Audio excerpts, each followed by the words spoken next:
తెలంగాణ ముఖ్యమంత్రిగా రేవంత్ రెడ్డి అర్హుడు కాదని ఈటెల రాజేందర్ అన్నారు. తక్షణమే ఆర్టీసీ కార్మికులకు ప్రజలకు సీఎం క్షమాపణ చెప్పి రాజీనామా చేయాలన్నారు. నిజాం నవాబు కాలం నుంచే తెలంగాణ గొప్ప రాష్ట్రమని అన్నారు. ముమ్మాటికి తెలంగాణ ధనిక రాష్ట్రమే అంటున్న ఈటెల రాజేందర్ తో మా ప్రతినిధి Rajesh face to face.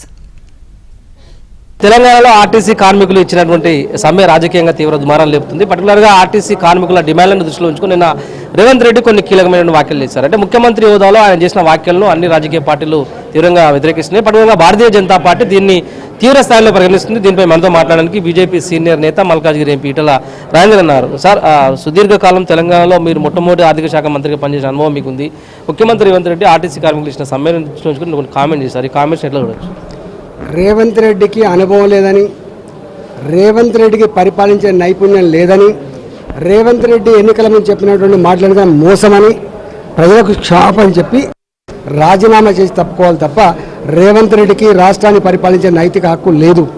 Telangana ఇవాళ కాదు, నిజాం కాలం నాడే తెలంగాణ గొప్ప చెరువులతో వ్యవసాయం కలకల్లాడింది. తెలంగాణలో ఇవాళ రైల్వే లైన్లు కావచ్చు, ఆర్టీసీ బస్సులు కావచ్చు, ఆర్ట్స్ కాలేజీ కావచ్చు, ఇవాళ సిమెంట్ రోడ్లు కావచ్చు, అండర్గ్రౌండ్ పైప్ లైన్లు కావచ్చు, సొంత ఎలక్ట్రిసిటీ జనరేషన్ కావచ్చు, గంత గొప్పగా ఉన్న తెలంగాణ. ఢిల్లీ నగరంలో అతి గొప్ప భవనం నిర్మించబడ్డది కూడా తెలంగాణ, హైదరాబాద్ బంగ్లా గుర్తుపెట్టుకో. అలాంటి తెలంగాణ పట్టుకొని ఆనాటి నుంచి ఈనాటి వరకు కూడా గొప్పగా అభివృద్ధి చెందుతున్న తెలంగాణ రాష్ట్రాన్ని పట్టుకొని నువ్వు దివాళా తీసింది, అప్పులు పుడతలేవు, మన చూస్తూనే చెప్పులు ఎత్తుకపోవడం లెక్క చూస్తున్నానని చెప్పే మాటలు ఏవైతున్నాయో నీ నీ అనుభవలేమికి, నీ దౌర్భాగ్య స్థితికి నిదర్శనం తప్ప ఇంకోటి కాదు. నీకు ఇట్లాంటి తెలంగాణ సమాజాన్ని కించపరిచే, తెలంగాణ ప్రజలు అవమానపరిచే, తెలంగాణ రాష్ట్ర పనులు తీసేటువంటి అధికారం నీకు ఎవరిచ్చిండు? నువ్వు తక్షణం తప్పుకోవాలని చెప్పి కోరుతూ పదే పదే తెలంగాణలో లూటు చేసిన వ్యక్తి పాములో పట్టుకున్నారంటూ మాజీ ముఖ్యమంత్రిని టార్గెట్ చేయడానికి రీజన్ ఏంటి? నీకు వాళ్ళు రాచరికంలో కుటుంబ పరిపాలన దోసుకున్నారు, అక్రమాలు జరిగినాయని చెప్పి అంటున్నావు కదా. అందుకే కదా నీకు ఓట్లేసింది. నువ్వు తెలంగాణ ఇచ్చినావని చెప్పి నీకేదో అయితే ఎలగబెడతామని చెప్పిస్తే నువ్వేం చేసినావు? వాళ్ళు ప్రజల చేత చీకొట్టించుకోవడానికి 10 ఏళ్ళు పడితే నువ్వు ప్రజల చేత అనిపించుకోవడానికి 10 నెలలే పట్టింది. వాళ్ళు గొప్పలో నువ్వు గొప్పలో తెచ్చుకోవాలి. ఆర్టీసీ కార్మికుల సమ్మెను భారతీయ జనతా పార్టీ ఎట్లా చూస్తుంది? వారికి సంఘీభావం ఉంటుందా, మద్దతు ఉంటుందా?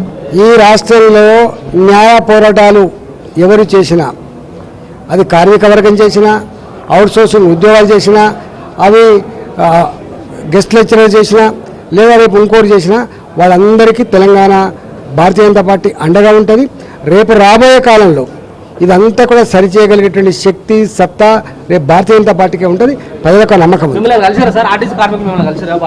అందరూ కలిస్తే రోజు బాధలున్నాడు, బంగపడ్డోడు, సమస్యలు రోజు కలుస్తూనే ఉంటారు. మాకు అనుభవం లేదు, నీకు పరిపాలించే సత్తా లేదు, నీకు కోఆర్డినేషన్ లేదు. ఒక మాట చెప్పాలి, నువ్వు అన్నిటి రంగాల్లో ఫెయిల్ అయిపోయినావు కాబట్టి రాజీనామా చేసి తెలంగాణ సమాజానికి క్షమాపణ చెప్పు.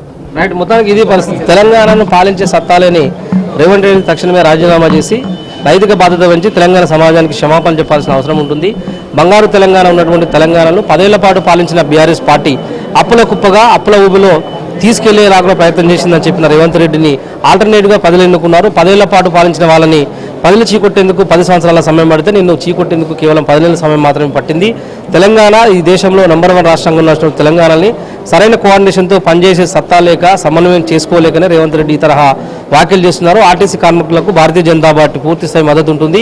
కాంట్రాక్టు, అవుట్సోర్సింగ్ అనే తేడా లేకుండా రాజ్యాంగబద్ధంగా తమకు రావాల్సిన హక్కులపైన, అదేవిధంగా ప్రభుత్వం ఇవ్వాల్సినటువంటి కార్యక్రమాలపైన, ఇతరత్ర అంశాలపైన భారతీయ జనతా పార్టీ వాళ్ళకి పూర్తి స్థాయి మద్దతుగా ఉంటుంది. ఇది రేవంత్ రెడ్డి దిగజారుతనానికి నిదర్శనం తప్పితే ఇంకోటి కాదంటూ భారతీయ జనతా పార్టీ భావిస్తుందంటూ ఎంపీ ఈటెల రాజేందర్ చెప్తున్నారు. కెమెరామెన్ రెడ్డి శేఖర్తో రాజేష్, షేబియన్, ఆంధ్రజ్యోతి.